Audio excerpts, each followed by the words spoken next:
भारत की जिस खोज ने मचा दिया था चांद पर बवंडर,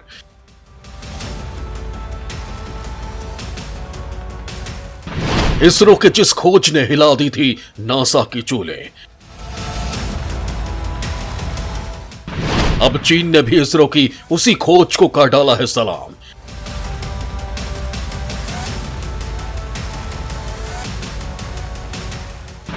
चंद्रमा पर मिला पानी के तगड़े भंडार, मिली बड़ी कामयाबी।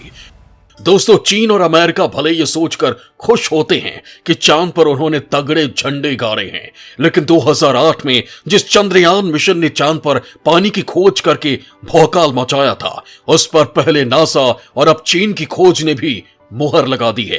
क्योंकि साल 2019 में लॉन्च हुए चंद्रयान 2 ने जो जानकारी भारत को भेजी, उसने चीन में खलबली ही मचा दी थी, जिसके बाद ताबड़तोड़ रिसर्च में लगे चीनी वैज्ञानिकों को एक बड़ी कामयाबी मिली है। लेकिन यह कामयाबी इसरो के सामने बौनी ही है, क्योंकि चीन के चंद्रमा पर भेजे गए लैंडर चांग-ई 5 ने चांद की सतह पर स्वाभाविक पानी होने का सबूत की निर्णायक पुष्टि कर दी है। दोस्तों, चीनी यान चंद्रमा की सतह से नमूने लेकर आया था, जिसके पानी में मिलने की पुष्टि हुई है। साल 2020 में चांग-ई 5 ने विश्लेषण के जरिए 11 बेसाल्ट चट्टानों और मिट्टी के नमूनों में पानी के संकेत की पहली वास्तविक समय साइट पर निश्चित पुष्टि की, और फिर साल 2021 में इस यान का लैंडर धरती पर नमूने लेकर लौटा था। इन 8 नमूनों के प्रयोगशाला विश्लेषण के माध्यम से इस खोज को मान्य किया गया है। अब इस चांग-ई 5 यानी कि टीम ने यह क्लियर किया है कि चांद पर यह पानी आखिर कहां से आया है।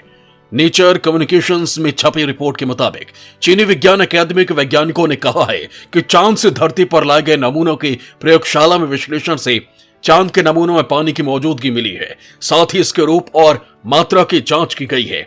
चांग-ई 5 अपने लैंडिंग जोन में पानी के स्रोतों का सटीक उत्तर दे रहा है। साथ ही रिमोट सेंसिंग सर्वेक्षण डेटा में पानी के संकेतों की व्याख्या में जमीनी सच्चाई सामने आ चुकी है। हालांकि चांग-ई 5 ने चंद्रमा पर कोई नदियों या झरनों का निरीक्षण नहीं किया, बल्कि इस लैंडर ने चंद्रमा की सतह पर चट्टानों और मिट्टी में औसतन 30 हाइड्रोलिक्स भाग प्रति मिलियन की पहचान की है। ये नमूने चंद्रमा के दिन के सबसे गर्म हिस्से के दौरान 200 डिग्री फ़ारेनहाइट के तापमान पर एकत्र किए गए थे, जब सतह अपने सबसे शुष्क स्थान पर थी। दोस्तों, इस टीम ने हाइड्रोक्सिल को 2 अलग अलग स्रोतों से उत्पन्न किया। टीम को चंद्र सतह से टकराने वाली सौर हवाओं से बनी कांच की सामग्री में एक छोटा सा हिस्सा दिखाई दिया, जैसा कि साल 1971 में एकत्र किए गए अपोलो 11 के नमूनों में हुआ था, जिनका साल 2000 के दशक की शुरुआत में परीक्षण किया गया। लेकिन चांग-ई 5 नमूने में अपोलो नमूने के रूप में सौर पवन जनित हाइड्रोक्सिल युक्त ग्लास की मात्रा का लगभग 1/3 ही था। इससे पता चलता है कि चांग-ई 5 लैंडिंग साइट में देखी गई हाइड्रोक्सिल सामग्री में हालांकि कमजोर रूप से सौर हवा ने अभी भी योगदान दिया है। वैसे दोस्तों, आपको बता दें कि कुछ वक्त पहले भारत के मिशन चंद्रयान 2 ने अब जो जानकारी भारत को भेजी है, उसने भी पूरी दुनिया में तहलका मचा दिया है। भारत के दूसरे चंद्र मिशन चंद्रयान 2 ने चंद्रमा पर पानी की मौजूदगी का पता लगाया था। मिशन के दौरान मिले आंकड़ों से खुलासा हुआ था कि चांद की सतह पर पानी के अणु हैं। चंद्रयान 2 मिशन का ऑर्बिटर अभी भी चंद्रमा के परिक्रमा कर रहा है, उसने ही ये जानकारी भेजी थी। साल 2008 में भेजे गए भारत के पहले मिशन चंद्रयान 1 ने दुनिया को पहली बार चांद पर पानी होने की जानकारी दी थी, जिस पर अमेरिकी अंतरिक्ष एजेंसी नासा ने करीब 13 साल बाद मुहर लगाई थी।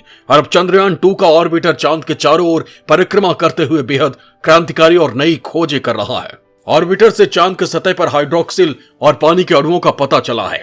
करंट साइंस जर्नल में प्रकाशित रिसर्च में बताया गया कि चांद के सभी प्रकार के सतहों पर हाइड्रेशन ऑब्जर्वेशन पाया गया है। आंकड़ों की शुरुआती समीक्षा में चांद की सतह पर हाइड्रेशन का पता चलता है। 29 डिग्री नॉर्थ से लेकर 62 डिग्री नॉर्थ के बीच स्पष्ट तौर पर हाइड्रोक्सिल और पानी के संकेत मिले हैं। चांद के जिस हिस्से में सूरज की रोशनी पड़ती है, वहां ऐसे ज्यादा संकेत मिले हैं। Indian institute of remote sensing के वैज्ञानिक मानते हैं कि स्पेस वेदरिंग की वजह से चांद पर हाइड्रोक्सिल और पानी मौजूद है। स्पेस वेदरिंग उस प्रक्रिया को कहते हैं जब सौर हवाएं चांद के सतह के साथ टकराती हैं। इसके साथ कुछ अन्य कारकों की वजह से केमिकल चेंज होते हैं, जो हाइड्रोक्सिल बनने का कारण हो सकते हैं। वैज्ञानिकों ने इस जानकारी को बेहद अहम माना है। हाइड्रोक्सिल ऑक्सीजन और हाइड्रोजन परमाणुओं से मिलकर बनने वाला पानी का वो हिस्सा है जो हाइड्रोजन के साथ जुड़कर पानी का एक अणु बनाता है। पानी बनाने के लिए हाइड्रोक्सिल ही उत्तरदायी होता है। दोस्तों, चंद्रयान 2 मिशन से मिले ये आंकड़े दुनिया भर में भारतीय स्पेस एजेंसी इसरो के मिशन का डंका बजा रही है। तो वहीं इसी साल अगस्त में भारत चंद्रयान 3 मिशन लॉन्च करने वाला है। ये भी एक रोवर वाला मिशन है। इस मिशन के रोवर की कीमत होगी 250 करोड़ रुपए, जबकि पूरे मिशन पर 715 करोड़ रुपए का खर्च आएगा। ये रोवर चांद पर जाकर खोज करेगा, विशेष रूप से पानी की, जो अधूरे रह गए चंद्रयान 2 मिशन के काम को पूरा करेगा।